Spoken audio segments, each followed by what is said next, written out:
Happy Valentine's Day, everybody. Nate with Sauce Ain't the Boss here again, and today is day number 203 of quitting alcohol. One thing I really haven't talked about much is alcohol and romance, or alcohol and being with a wife, husband, girlfriend, boyfriend. There's a lot of, I guess, cultural and society programming in us that says alcohol and romance go hand in hand. You go to the store to get your significant other something for Valentine's Day, and here are the flowers right next to big stacks of wine and champagne. You go to book a Valentine's Day package somewhere at a hotel or something, and there's a free bottle of champagne included, or you go out for a Valentine's Day dinner package and there's a bottle of wine included. And it's just one of those things where for some reason, well, I guess for the reason that it is, alcohol and dating and relationships and romance and all this stuff is just built into it in our culture and our society. And that's not a good thing. It's just the way it's been for hundreds of years, I guess, and will probably continue to be that way. And so the question is, how do you navigate this as somebody that's quitting alcohol? For me, I think the most important thing in a relationship is being honest with your significant other, and letting people know from the start. If you're just dating, maybe it's a first date, maybe it doesn't have to come up on the first date, but it probably will, because it just seems like one of the things that you do on a first date is go to a restaurant and order drinks. And so when they see you drinking water or something other than alcohol, obviously, maybe that topic will come up. And I think that I remember when I was drinking that I looked at the people that weren't drinking with a lot of respect. I remember thinking, these people are getting along in life better than I am without alcohol, and here I am having to drink it every single day. And I think deep down, drinkers or people that depend on alcohol really do truly have a admiration and respect for people that aren't drinking, because they see that that's a person that is getting along in life how they would like to. I remember wishing I wasn't drinking and I was getting along that way in life without alcohol. And so I think everybody has that maybe in them somewhere, that they respect and appreciate non-drinkers. And so I think it's important just to be honest with whoever you're in a relationship with about your drinking at some point, and that you're not drinking anymore, or it's not something that you do. And it doesn't have to go deeper than that. You don't have to say you're an alcoholic or whatever. You can just say it's not conducive to your healthy lifestyle and to where you want to be in life.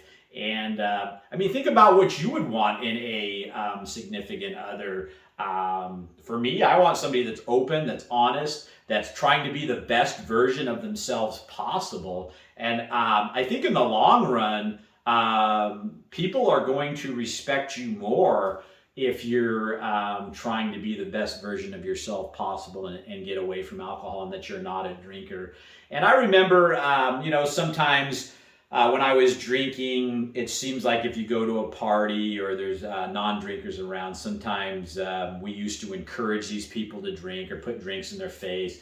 And the only reason a lot of people, even though deep down these people probably respect these people for not drinking, it makes them uncomfortable when they're around people that are non-drinkers, because it points out the problem they have with themselves. And so, if there's a bunch of people around them or a few people that aren't drinking, they try to get those people down to their level by making them drink too, so that they feel comfortable in the environment of them drinking a bunch. And a lot of this stuff is psychological and subconscious, and a lot of people don't do this stuff intentionally, but it's just there, and it is what it is. And so my point of saying all this is that choosing your significant other in life, for lack of a better term, is probably one of the most important things any of us will ever do.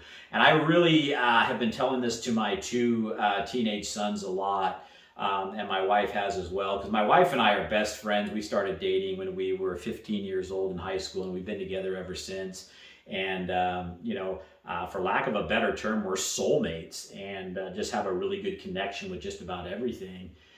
And so I would love my kids, to have that. I mean, who wouldn't? You want the best for your kids, and you hope that they find somebody that they just adore and that adores them in return. And you get to pick who you're going to marry or who you're going to be with long term. And so I don't know many other decisions in life that are as important as choosing the person you're going to get through the rest of life with than that person and that choice.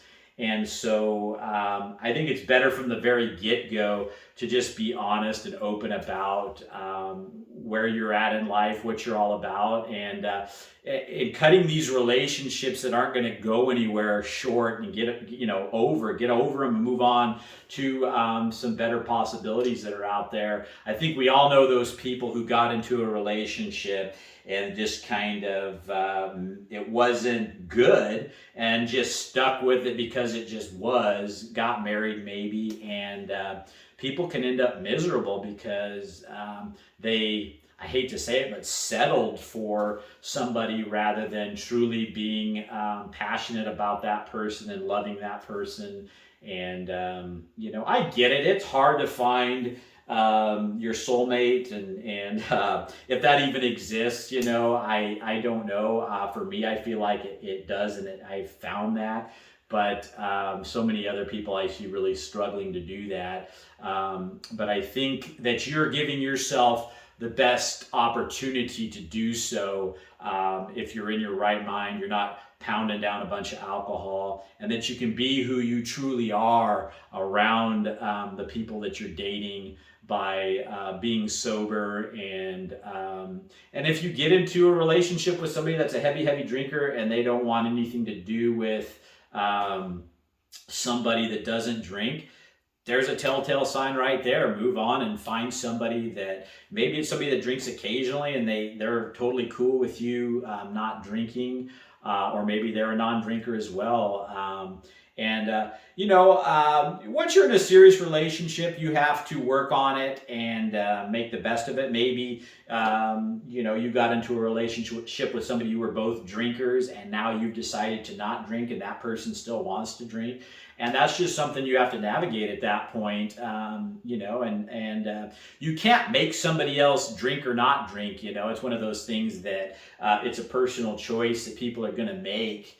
And it's unfair for you to force somebody or try to force upon somebody what you feel like or want them to do when they're not ready and willing to accept it. I mean, think about that from the perspective of how many people maybe wanted you to quit drinking when you weren't quite ready. And there was no way in hell I was going to quit drinking when I wanted to drink, no matter how bad my wife wanted me to stop, or my kids, or anybody else.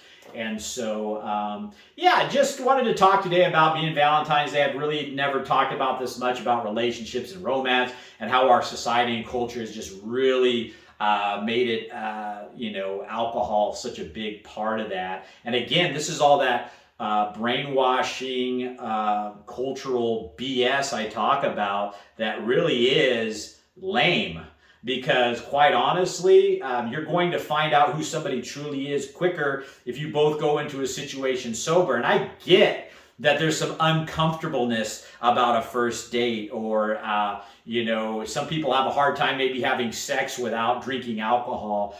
And I get all those things, but the reality of the situation is that neither one of you are being who you truly are if you're both doused in alcohol. You're better off learning who somebody is sober, and getting to really find out who a person is clear-minded rather than clouded.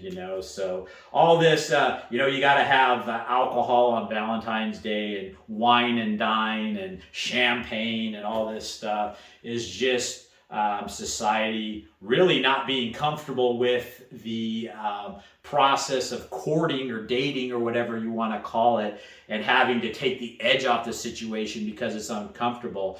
And like I'm saying, I think people respect somebody that's confident and To me, drinking alcohol in a dating situation, now that I really think about it, is because somebody's not really confident with who they are. So they have to take a drug so that they have some inhibitions coming down, so they don't have to feel that uncomfortableness about not being sure in themselves. And the reality is, you're going to get more confident in yourself by not drinking alcohol and dating sober and that type of thing than continually using a drug to cope with and deal with the uncomfortableness of dating and the whole relationship game. And like I say, your conversations and what you talk about on dates and with your significant other is going to be a lot better, richer conversation if you're sober. I don't know how many times I would get to drinking in my life and the conversation would just go to shit, so to speak, because I was just starting to get to a place where I wasn't paying much attention to what the person was saying to me, or maybe what I was even saying back, because I had so much alcohol in my system, just making me out of it and lame. And so is that the kind of person you want to date? Somebody out of it and lame that's just getting drunk? I don't know. I don't think so. I'd rather be with somebody that's clear-minded, sober, and get to know them on a personal, spiritual, mental level of who they truly are, rather than just a bottle of booze sitting across from me, And so that's it today, guys. Don't get wrapped up or fall prey to all this romance, alcohol, wine and dine BS that exists in our culture and society. Learn how to date and do all the things that are romantic and relationship type stuff without alcohol. You're going to respect yourself in the long run for it, and so is your partner, significant other, whatever, in the long run too. And if not, and they're somebody that wants to keep forcing you to drink, then maybe they're not the person you should be dating, because they're obviously coming from a place that doesn't seem to be the direction in life that you want to go with your life. So nothing wrong with cutting ties early and moving on to bigger and better things. And don't get stuck in a situation. Really work hard to choose that if you're in the dating game and you're just starting out. Like I say, it's one of the most important decisions you're ever going to make.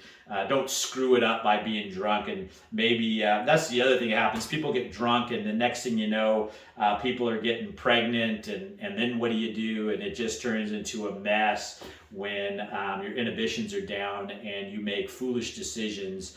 How many people bring somebody home from the bar and regret their decision the next day and that kind of thing. Just, again, if you really think about how alcohol exists in these different facets of our life and all the bad things and bad shit that goes on because of it, it's back to what I always say. Alcohol really has no place good in any of these different portions of life. So be the best you can be, and move forward without this stuff. So that's the topic for today, guys. If you guys are enjoying these videos, please give them a like, subscribe to the channel if you can, and most importantly, remember, sauce ain't the boss. You are. You guys have a great day.